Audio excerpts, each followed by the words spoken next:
ഈ വർഷത്തെ നെഹ്റു ട്രോഫി വള്ളംകളി ഓഗസ്റ്റ് 22-ന് നടക്കും. ഓണത്തിന് തൊട്ട് മുൻപുള്ള ശനിയാഴ്ചയാണ് വള്ളംകളി. Nehru trophy boat race society executive കമ്മിറ്റിയാണ് തീയതി തീരുമാനിച്ചത്. കഴിഞ്ഞ വർഷവും ഓണത്തിന് മുൻപുള്ള ശനിയാഴ്ചയാണ് വള്ളംകളി നടത്തിയത്. 2018 മുൻപ് വരെ ഓഗസ്റ്റിലെ 2-ാം ശനിയിലായിരുന്നു വള്ളംകളി നടത്തിയിരുന്നത്. പ്രളയവും മറ്റും കാരണം ഈ ദിവസം വള്ളംകളി നടത്താൻ കഴിയാതെ വന്നതോടെ ഓണത്തിന് മുൻപുള്ള ശനിയാഴ്ച എന്ന രീതിയിലേക്ക് കഴിഞ്ഞ വർഷം മുതൽ മാറിയിരുന്നു. ഇത്തവണത്തെ വള്ളംകളിക്ക് 6 കോടി രൂപ വരുമാനം കണ്ടെത്താനാണ് തീരുമാനിച്ചത്. 1 കോടി രൂപ ടൈറ്റിൽ സ്പോൺസറിൽ നിന്ന് തന്നെ കണ്ടെത്തും. 50 ലക്ഷം രൂപയുടെ രണ്ടാമത്തെ സ്പോൺസറും. കഴിഞ്ഞ വർഷം 4.90 കോടി രൂപയാണ് വരുമാനം ലഭിച്ചത്.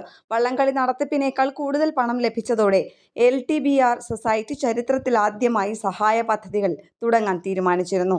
ഇതുമായി മുന്നോട്ടു പോകാനും യോഗം തീരുമാനിച്ചു. കളക്ടർ അലക്സ് വർഗീസ്, ജില്ലാ പോലീസ് മേധാവി MP മോഹനചന്ദ്രൻ, ആലപ്പുഴ നഗരസഭാ അധ്യക്ഷ Molly Jacob, Nehru trophy technical committee അംഗം CK Sadasivan, RK Kurup, irrigation executive engineer എന്നിവർ പങ്കെടുത്ത യോഗത്തിലാണ് തീരുമാനം. കേരള പ്രണാമം ന്യൂസ്, ആലപ്പുഴ.